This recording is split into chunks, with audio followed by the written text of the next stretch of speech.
বোৱাৰীজনীয়ে ফৰক পিন্ধে, চুইজাৰ পিন্ধে, এইবিলাক কৈ আচলতে একো লাভ নাই। কাৰণ যেতিয়া যিটো পিন্ধিব লাগে সেইটো শিকাইছোঁ আৰু মুনুৱেও ধুনীয়াকৈ শিকি লৈছে। কাতি বিহুৰ দিনা তুলসীৰ তলত ধূপ ধূনা জ্বলোৱাটো আমাৰ পৰম্পৰা আৰু সেইকাৰণে মুনুৱেও ধূপ ধূনা লৈ পেলাই ওলাই আহিছে যাতে আজি কাতি বিহু এনেকৈ পালন কৰিব পাৰোঁ।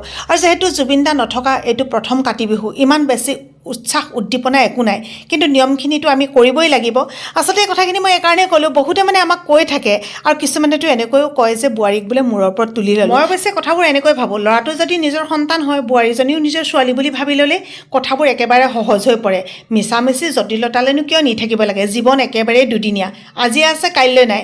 গতিকে যিকেইদিন থাকে মিলা প্ৰীতিৰে ধুনীয়াকৈ থাকিব লাগে। তুলসীৰ তলত সেৱা লওঁতে মনত পৰিছে, আমি যেতিয়া সৰু আছিলোঁ চাৰিওকাষে শেৱালি ফুল দি পেলাই গোটেই বাউণ্ডেৰীটো বনাইছিলোঁ, ফুলেৰে সজাইছিলোঁ ধুনীয়াকৈ। আৰু ইমান বেছি ভাল লাগে যে ইঘৰৰ পৰা সিঘৰলৈ পলিথিনৰ টোপোলা লৈ পেলাই তেনেকৈ ইফালৰ পৰা সিফালে ঘূৰি ফুৰিছিলোঁ। আজিকালিও ল'ৰা ছোৱালীবিলাকে সেয়াই কৰে। আচলতে এইটো শৈশৱৰ এটা খুব আনন্দ ফূৰ্তি, খুব ভাল লাগে। এই দিনবোৰ জানো আকৌ ঘূৰাই পোৱা হ'ব? গতিকে যিকেইদিন থাকে ভালে কুশলে থাকক, শৈশৱ উপভোগ কৰক।